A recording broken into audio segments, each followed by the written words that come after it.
요한계시록 6장 12절. 그분께서 여섯째 봉인을 여신 뒤에 내가 보니 보라 큰 지진이 나며 해는 머리털로 짠 상복같이 검게 되고 달은 피같이 되며 하늘의 별들은 무화과 나무가 강풍에 흔들릴 때에 설익은 무화과가 떨어지는 것 같이 땅에 떨어지고. 우리 함께 14절 읽겠습니다.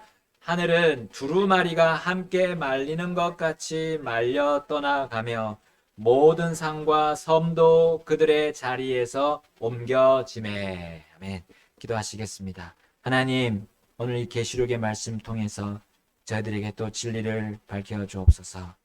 저희들의 영의 눈을 뜨게 하셔서 정말 하나님의 이 말씀이 저희들의 마음에 잘 심겨지고 저희들이 이 말씀에 따라서 살아감으로 주님이 기뻐하시는 저희들의 삶의 열매가 맺어지게 인도해 주옵소서. 하나님께 드릴 것이 있도록 주님 만났을 때 하나님 앞에 부끄러움 없이 주님께 드릴 게 있도록, 그래서 칭찬받는 저희 모두가 되도록 인도해 주옵소서. 예수님 그 귀하신 이름으로 기도드렸습니다. 아멘. 앉으시겠습니다. 자, 오늘 말씀 제목은 여섯째 봉인이 풀린 뒤에 천지가 개벽하다라는 제목입니다. 천지가 개벽하는 모습이 이 여섯째 봉인이 풀릴 때 나오고 있음을 지금 봅니다. 우리 어린 양께서 이 여섯째 봉인을 여셨고요. 이 요한이 땅에 큰 지진이 나는 걸 보았습니다. 여러분, 이 지진은 전 세계적인 지진입니다. 전에도 없었고 그 후에도 없을 지진입니다. 여러분, 천지가 창조된 이후에 이 전 세계 지진은 없었다고 보면 됩니다. 우리 노아 시대 홍수 때 이 땅 아래에 있던 그 샘들이 터져서 그 여파로 지진이 있었을 거라고는 추정을 합니다. 그러나 오늘 이 7년 대환란의 모든 재앙들은 이전에도 없었고 그 후에도 없을 재앙들이에요. 그렇기 때문에 그 전에 있었던 이 대홍수 때도 이렇게 큰 지진은 나지 않았던 겁니다. 비교가 되지 않았던 겁니다. 비교할 수 없는 지진이 그 7년 대환란 기간에 이 여섯째 봉인이 풀렸을 때 일어나는 겁니다. 자, 7년 대환란 초기에 일어난 이 대지진은 하나님의 심판의 도구가 된 이 세계대전의 승전자들, 그 적그리스도를 따랐던 승전자들 있죠? 승리자들. 그 승리자들조차도 이제 두려움에 떨게 될 겁니다. 왜냐하면 지금까지 세계 도처에서 벌어졌던 그 지진들, 강력했던 지진들을 우리가 생각해 볼 수 있기 때문이에요. 여러분, 우리 7.0이라는 진도 7.0이라는 그 이상의 지진들이 일어났을 때 어떻게 됐습니까? 과거에 도시가 파괴되고 쓰나미가 몰려와가지고 수만 명의 사람들이 물에 빠져 죽고 그랬다는 걸 우리 방송국 보도를 통해서 보았습니다.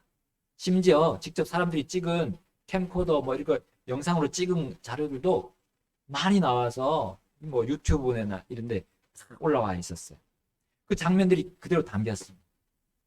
시신들이 장례도 못 치른 채 그대로 바다로 다 쓸려갔다는 거 우리는 보도 자료를 통해서 알고 있습니다. 여러분, 은혜 시대라고 하는 이 시대에 이 지진과 쓰나미가 이 정도라면 대환란 시기는 얼마나 그 지진과 그리고 쓰나미가 끔찍할지 우리는 충분히 예상해 볼 수 있습니다. 무엇보다도 우리 본문에서 이 요한이 이 장면을 미리 봤잖아요. 그리고 직접 진짜 기자처럼 사진으로 찍은 것처럼 찍어서 신문 기사에 기록해서 이렇게 성경에 남겨 놓았습니다. 여러분, 이 대지진을 경험하고 겨우겨우 살아남은 사람들이 어떻게 지금 요한이 보고 그 사람들에 대해서 우리에게 생생하게 전달하고 있습니까? 자, 그 다음 15절부터 17절에 그 모습이 나옵니다. 자, 15절 17절 읽겠습니다. 제가 먼저 읽습니다. 땅의 왕들과 위대한 자들과 부자들과 총대장들과 용사들과 모든 남자 노예와 모든 자유로운 남자가 동굴과 산들의 바위들 속에 숨고 산들과 바위들에게 이르되 우리 위에 떨어져 왕좌에 앉으신 분의 얼굴에서와 어린 양의 진노에서 우리를 숨기라. 그분의 진노의 큰 날이 이르렀으니 누가 능히 서리오 하더라. 여러분, 지진만으로 끝나지 않았습니다. 지진이 일어난 동시에 하늘에서는 무슨 일이 벌어집니까? 여러분, 요한은 일단 해를 봤어요. 해를 보니까 해가 검게 되었습니다. 그런데 그 표현이 참 묘하죠? 까만색으로 변하긴 하는데 그 해가 우리가 일반적으로 보는 개기일식이 벌어지면 까맣게 되잖아요. 이렇게 완전히 가려지고 그리고 그 옆으로 그 테두리로 해서 햇빛이 뻗어져 나오는 그 모습하고는 다르다는 거예요. 자, 여기 보니까 머리털로 짠 상복 같이 검게 될 것이다. 그럼 머리카락은 가늘잖아요. 우리 쉽게 말하면 이 망사라고 하는 그 옷 있잖아요. 망사. 그걸 생각하시면 됩니다. 그 옷을 입으면 속이 어렴풋이 보입니다. 해가 흰색의 그 밝은 빛을 내뿜는데 그 위에 그러한 망사가 덮여져 있다는 걸 상상해 보세요. 그러면 빛이 그 틈으로 조금씩 빠져나오는 것 같지만 이 전처럼 지상을 제대로 밝히지는 못합니다. 여러분, 맨눈으로 쳐다볼 수 없었던 그 밝은 해가 묘한 모습과 한편으로는 괴기스럽게 보일 거예요. 여러분, 그것도 지진으로 인해 곳곳에 도시들이 파괴되고 이제 사람들을 구조해야 하는 그 낮 시간임에도 불구하고 그 해가 밝지 않다는 거 생각해 보세요. 그 해도 이상하게 그렇게 모습을 하고 있는 걸 생각해 보세요. 비참한 상황과 함께 사람들의 마음은 더 그 해를 보면 더 극심한 공포로 사로잡힐 겁니다. 또한 사람들의 마음에 그 절망을 주는 해가 될 거예요. 여러분, 이 머리카락으로 짠 상복을 입은 것은 최근에 제가 하여튼 모르겠어요. 그걸 왜 입혀졌는지 모르겠습니다. 월드컵 대회가 끝났잖아요. 월드컵 우승을 아르헨티나가 있습니다. 아르헨티나 그 최우수 선수가 된 메시 선수에게 이상한 옷을 입혔습니다. 그 최우수 선수에게 그렇게 부상으로 그런 옷을 입힌 것은 없었어요. 트로피 외에 뭐 다른 걸 준 적이 없는데 이상하게 그럼 망사옷 같은 옷을 입혔더라고요. 까만 옷인데 속에 유니폼이 다 보이는 그런, 정말 여기서 나온 것 같은 머리카락으로 짠 상복 같은 그런 옷을 입힌 거예요.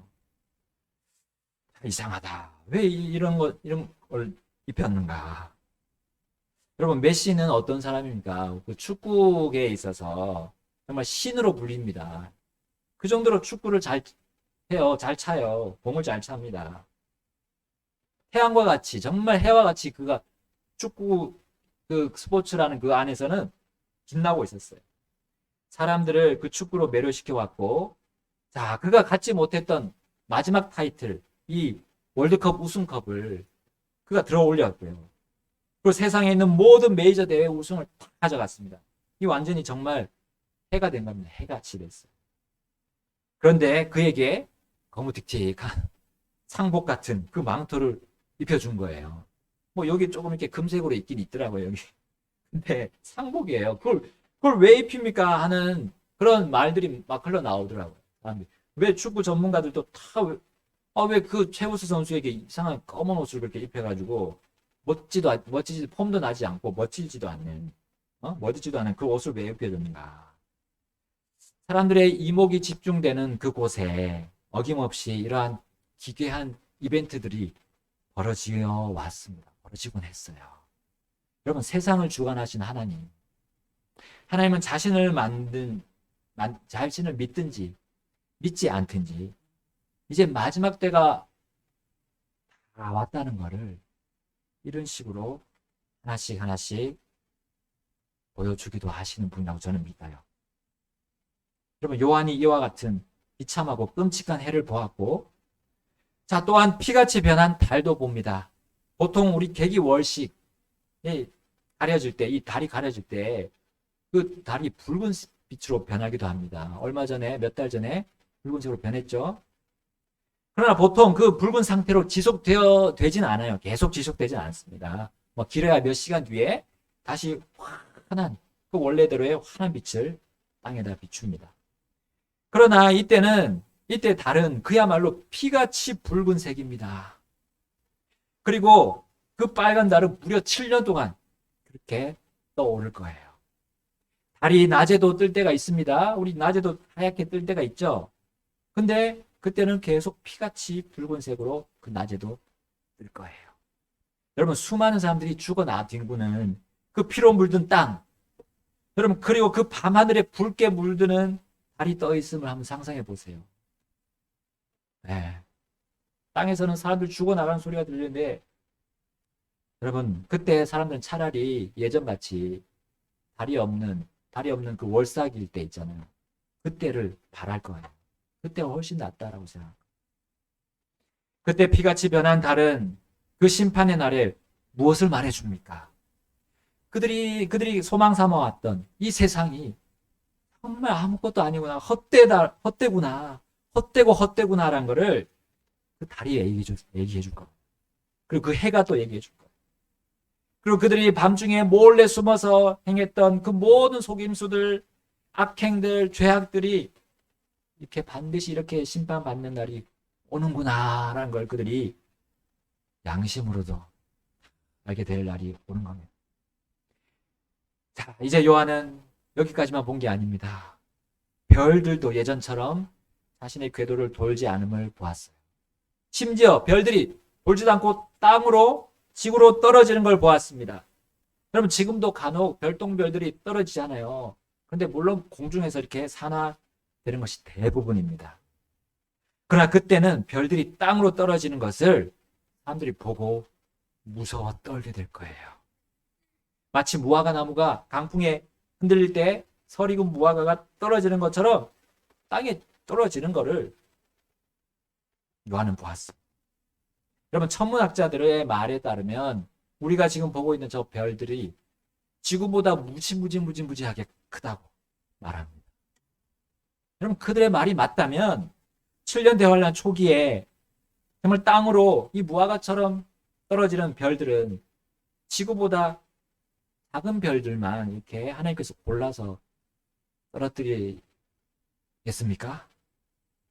여러분, 하나님은 과학자들의 손안에서 놀아나시는 분이 아니지요. 하나님이 맞는지, 천문학자들이 맞는지 우리는 성경을 통해 분명히 볼 수 있습니다. 천문학자들이 보지 못한 것들을 가지고 이렇게 마치 그러한 것처럼 자신의 논리를 정당화하고 있어요.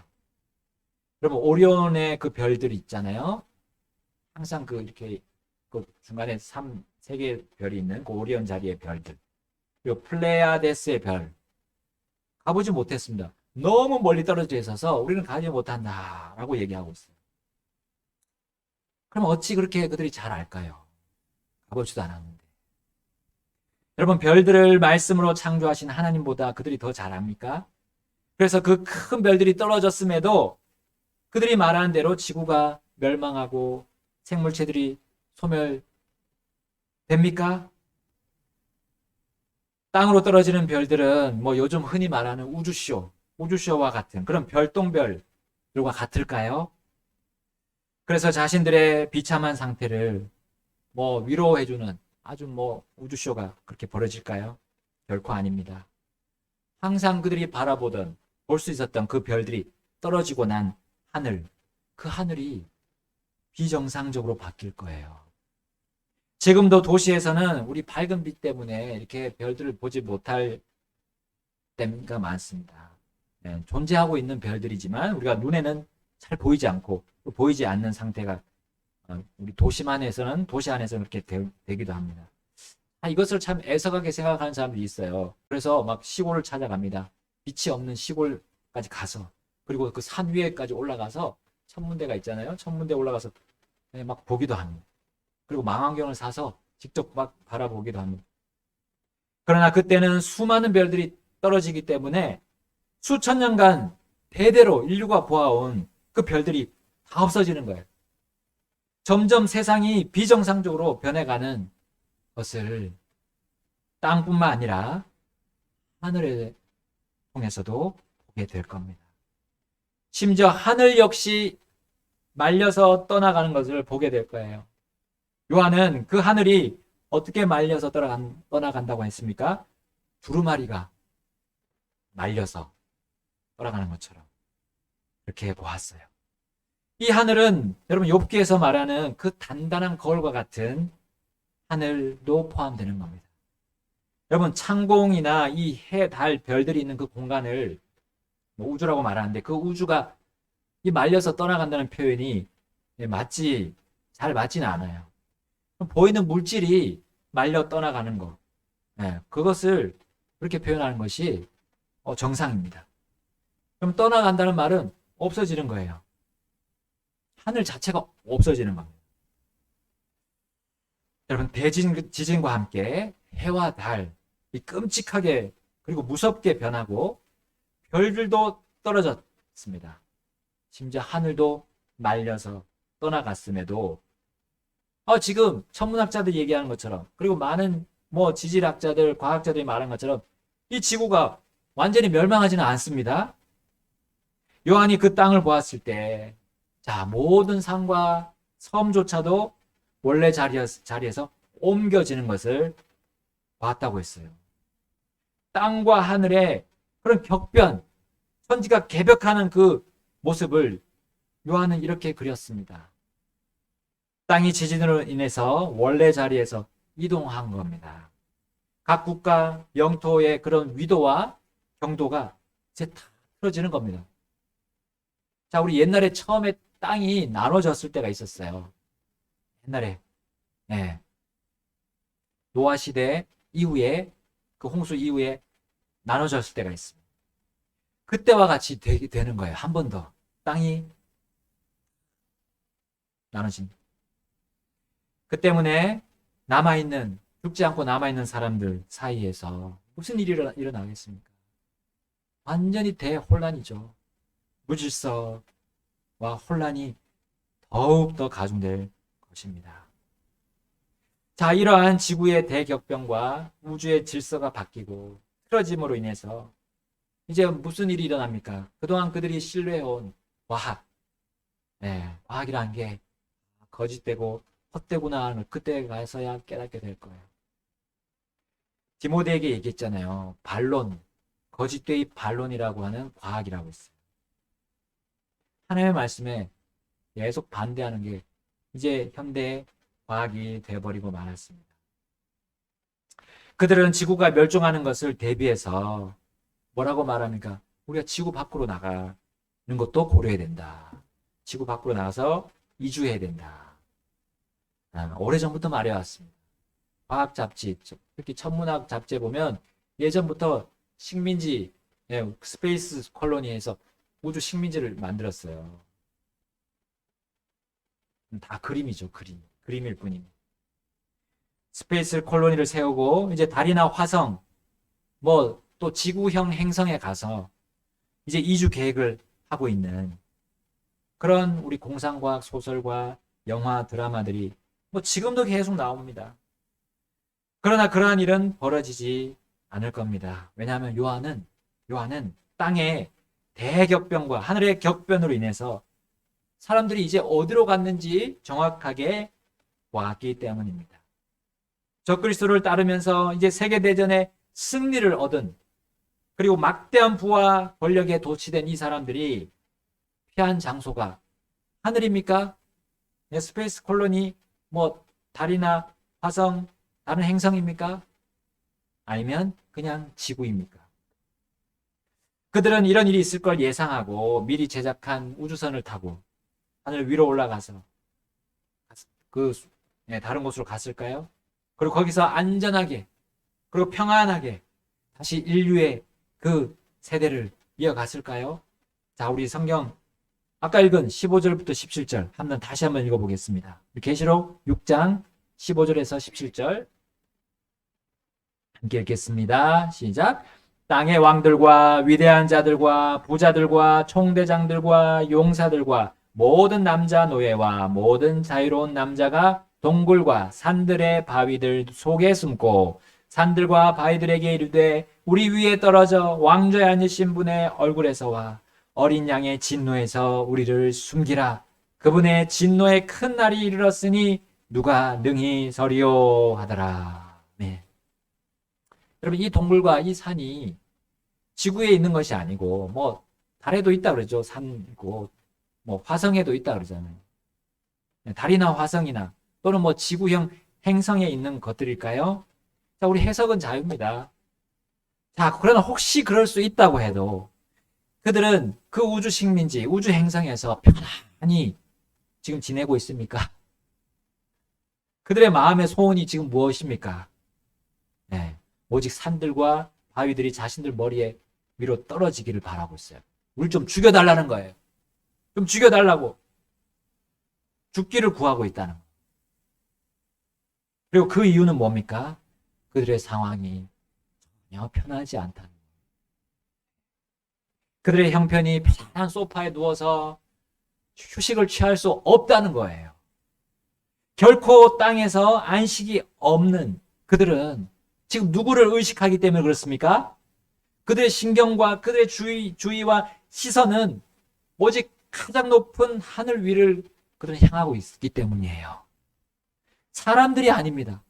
자신을 지켜줄 만한 사람이 더 이상 세상에 없음을 그들은 알아차렸어요.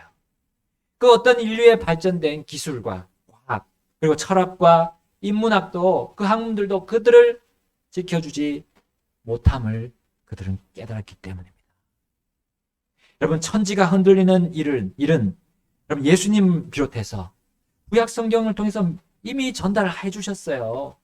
예수님 뭐라고 말씀하셨습니까? 마태복음 24장 7절 8절에 민족이 민족을, 왕국이 왕국을 대적하여 일어나고 곳곳에 기근과 역병과 지진이 있으리니 이 모든 것은 고통의 시작이니라. 아멘.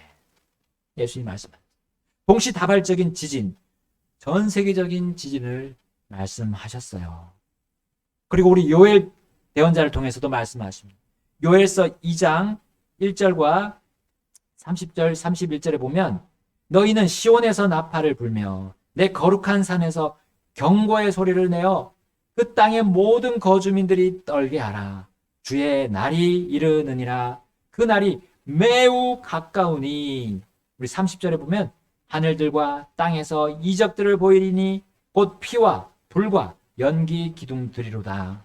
크고 두려운 주의 날이 이르기 전에 해가 변하여 어둠이 되고 달이 변하여 피가 되려니와 했습니다. 여러분, 우리 연초가 되면 어떻게 합니까? 해맞이, 해돋이에 가서 해에게 소원을 빕니다. 또 이제 보름에는 달에게 소원을 빕니다. 얼마나 이 일이 쓸데없는 일인지 그때 확실히 드러내실 겁니다. 요엘이 있던 당시에도 해와 달이 타격을 받는 크고 두려운 주의 날이 매우 가깝다고 했는데 여러분, 사람의 시간으로 따지면 지금은 얼마나 더 가까워졌습니까? 2400, 500년 전의 요엘입니다. 지금으로부터 얼마나 더 가까워졌습니까? 하나님이 얼마나 참아주고 계십니까? 이사야를 통해서는 이렇게 미리 또 말씀하셨습니다. 우리 이사야서를 가보겠습니다. 13장 10절 시작. 하늘의 별들과 하늘의 별 무리들이 빛을 내지 아니하고 해가 자기 길로 나아가도 어둡게 되며 달이 자기 빛을 비추지 아니하리로다. 13절입니다. 그러므로 내가 만군의 주의 진노 가운데서 그의 맹렬한 분노의 날에 하늘들을 흔들며 땅을 제자리에서 옮기리니. 아멘. 오늘 계시록에 나온 것과 같습니다. 또 우리 이사야서 34장 4절 보겠습니다. 34장 4절. 또 하늘의 온 군대는 해체되고 하늘들은 두루마리 같이 함께 말리리니 곧 하늘들의 온 군대가 포도나무에서 잎사귀가 떨어지는 것 같이 떨어지고 무화과 나무에서 무화과가 떨어지는 것 같이 떨어지리라. 아멘. 일치하죠? 오늘 본 계시록과 또 일치합니다. 여러분, 그들은 이 바위와 산 동굴에 숨어 있는 그들 그들은 오직 왕좌에 앉으신 그분, 그 어린 양을 보면서 극심한 두려움에 빠져 있었던 거예요. 아까 하늘들이 말려 떠나갔다고 요한이 표현했습니다. 여기 이사야, 요엘 다 표현했어요. 그리고 이제 어떻게 됩니까? 그들은 하늘이 사라졌기 때문에 이제 맨 꼭대기에 있는 그 하늘 맨 위에 있는 셋째 하늘에 계시는 하나님의 왕자를 직접 볼 수 있게 되었어요. 예전에는 우리가 이 맨눈으로 하나님의 왕자 볼 수가 없잖아요. 그때는 맨눈으로 볼 수 있게 됩니다. 지금은 우리가 이 성경으로만 하나님의 왕자가 맨 꼭대기 위에 계심을 우리는 볼 수 있어요. 그러나 그때는 그들이 맨눈으로 보되 오직 두려움을 가지고 보게 되는 겁니다. 왜냐하면 더 이상 하나님의 그 얼굴, 그 어린 양의 얼굴에는 긍휼이 없어요. 그분의 진노의 얼굴만 그들이 보게 될 겁니다. 자, 3차 세계대전 이후에 기세등등했던 적그리스도의 추종자들, 그리고 세상 사람들의 얼굴을 여러분 한번 상상해 보세요. 이와 같은 6번째 봉인 심판으로 인해서, 이 재앙으로 인해서 천지가 개벽할 때 이 남녀노소, 빈부 고화를 막론하고 전부 다 똑같은 얼굴이 될 거예요. 두려움에 떠는 얼굴. 심지어 죽기를 원할 정도로 변하는 그 얼굴을, 그 비참한 얼굴을 여러분 이사야서는 이렇게 묘사하고 있습니다. 13장 6절입니다. 너희는 울부짖으라. 주의 날이 가까우니라. 그 날이 전능자에게서 나온 파멸같이 이르리니 그런즉 모든 손이 힘을 잃고 모든 사람의 마음이 노그리라. 그들이 무서워하고 산통과 고통에 사로잡혀 해산하는 여자같이 아픔을 느끼며 서로를 보고 놀라며 그들의 얼굴은 불꽃같이 되리로다. 내가 그들의 악으로 인하여 세상을 벌하고 그들의 불법으로 인하여 사악한 자들을 벌하며 교만한 자들의 거만함을 그치게 하고 무서운 자들의 오만함을 낮추며, 우리 함께 12절 읽겠습니다. 사람을 정금보다 더 귀하게 하되 심지어 오빌의 금강석보다 사람을 더 귀하게 하리로다. 사람들의 얼굴이 어떻다고요? 불꽃같이 된다. 사람 얼굴이 불꽃같이 된다. 어떤 의미일까요? 네. 일단 불이니까 벌겋게 되겠죠. 요즘에는 막 미백하면서 얼굴을 하얗게 막 만드는, 그렇게 세상이 그렇게 하는. 그때는 미백이 통하지 않아. 다 불꽃같이 벌겋게 될 것. 여기 12절 맨 마지막에 보니까 사람을 정금보다 더 귀하게 하겠다는 말이 뭘까요? 그날 그 재난의 날에는, 대환란 중에는 사람 보기가 쉽지 않다. 그렇죠? 그만큼 죽어나가는 사람들이 많다는 겁니다. 여러분, 주님의 긍휼의 얼굴이 없어질 때가 이때입니다. 그들이 그 긍휼이 없는 하나님의 얼굴을 보고, 어린 양의 얼굴을 보고 그들이 이렇게 될 거예요. 이렇게 될 겁니다. 그러나 아직 우리 주님의 얼굴은 긍휼을 가지고 있습니다. 그 얼굴을 보고 우리가 믿은 우리 주님의 자녀들 해야 할 일이 무엇입니까? 아직도 믿지 않는 자들이 긍휼의 얼굴을 가지신 주님의 얼굴을 보도록 하는 거예요. 보게 해야 돼요. 아직 여전히 어린 양이신 우리 주 예수님은 긍휼의 얼굴로 사람들을 바라보고 계십니다. 우리도 그 주님의 긍휼의 얼굴에 빛을 받아서, 그분의 긍휼의 마음을 받아서 우리 구원의 소식 계속 전합시다. 그거밖에 없습니다. 우리 시간 주님 앞으로 나아가서 결단하시겠습니다. 같이 기도하시겠습니다.